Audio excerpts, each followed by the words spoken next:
Hey everyone, it's Decent Eddie here. It's Tuesday, June 10th, 2025. My NBA confident picks are hitting 81% this season, and my WNBA picks are at 79%. Like, subscribe, hit the bell for daily picks before tip-off on the day of the game. And remember, always check matchup news and injury reports because data only tells you part of the story. My goal is to help you make more informed and statistically grounded decisions. While my data set focuses on moneyline picks, my analysis may also be useful for spread and over-under bets. I'm in Detroit! And if you're seeing this, it means the hotel Wi-Fi isn't dog shit. Let's go ahead and get started on Tuesday's games. Fever versus Dream is our first game. Fever still without Caitlin Clark, get a decent Eddie confident pick with a 1.65 differential. That means about a 71% chance for the Fever winning head-to-head by my data. The books actually have the Dream as 4.5 point favorites and are giving the Dream a 65% chance to win. We don't agree. It happens sometimes. The Fever are rolling into this one after a dominant win, though.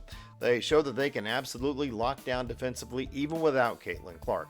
They rank among the league's best across most of my data set.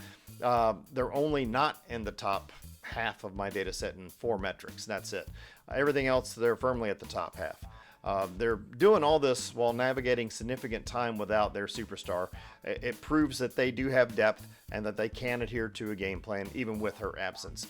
Their collective defensive effort, coupled with solid shooting and assists, has kept them competitive. On the other side, you've got the Dream, and they're looking to rebound after a snap of their 4-game winning streak that they had built up. They boast a really strong rebounding presence. They can put up points, particularly when they're playing at home, like they are. However, their offense did hit a significant snag, and they struggled to find quality shots in that last game. This game will truly test if they can regain their offensive rhythm and composure against a really stingy Fever defense. This matchup promises to be an intriguing battle here.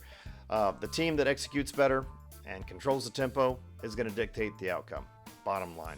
I've got to take Fever on the money line because of my data. I'm also taking them against the spread, right? So the last game of the night is Sky versus Liberty. Liberty get what's probably an insurmountable differential in their favor with a 9.334 differential. This means a 99% chance to win by my data because there's never a sure thing. The books have the Liberty as 16.5 point favorites, more on that in a second, and they're giving the Liberty a 96% chance to win here. This one pits two teams on opposite ends of the WNBA spectrum. The Liberty are on fire. They're rolling in undefeated, looking like the defending champions that they are. They lead the league in offensive and defensive rating, shooting percentages, three-pointers. They are at the very top of my data set in all but 2 metrics. Their ball movement is top-notch, and they consistently dominate opponents everywhere. They dominate by significant margins, too. It's not even by a little bit. It's by a whole lot. They are a machine. They are healthy. They're probably going to keep winning. With every yin, though, there is a yang. The Sky are rough, recently suffering another loss where their offense completely stalled out. Compounding all of these struggles is a really devastating injury, right? It's a massive blow to their ball handling and their offensive initiation. This injury, coupled with their current struggles in shooting efficiency and their high turnover rate, puts them in a very challenging position, guys. That's I don't know what else to say. While they do have solid rebounding, it's going to take more than that against the Liberty. This game looks to be a significant test for the Sky's resilience against the Liberty's consistent dominance.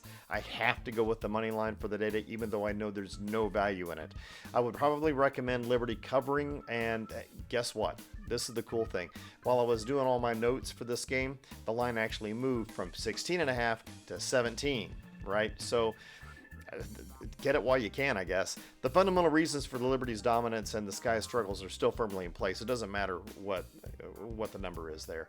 The Liberty have shown that they can win games by margins much larger than 17 points, especially against teams that are offensively challenged like the Sky and are now dealing with significant injuries like the Sky.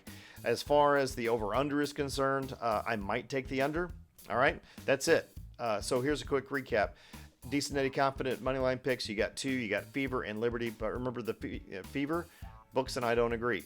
There are no suboptimal picks. There are no danger moneyline picks. For parlays, if we're going to have that conversation, I like to include confident picks.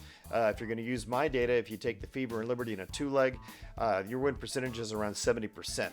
If you use the sportsbook data, that matchup is 38%. They say 38. I say 70. I like my data it's whatever. I will always be okay with up to a 3-leg parlay with odds ranging between -400 and -450. If you do that, your win probability remains above 50%, which is good. Regardless of what you choose, I never recommend more than a 3-leg parlay due to the risks of combined probabilities. And remember, do not spend more than 10% of your bankroll in total across all your wagers in a day. Never chase losses, and if you need help with a gambling problem, check my channel's description. So thanks for watching. If you enjoyed this video and you found it helpful, please hit like, subscribe, tap the bell to get my picks before tip-off on the day of the game. Follow me on Decent Eddie Picks on Instagram, Facebook, X at Decent Eddie Picks, spelled P-I-X. You can see me on TikTok at decent.eddies.picks. I'll post there for updated team grades, which I did today. I need to post those and any last-minute thoughts that I might have. Let's see what happens. Until next time, this is Decent Eddie signing off. I hope my Wi-Fi is good. Have an awesome day.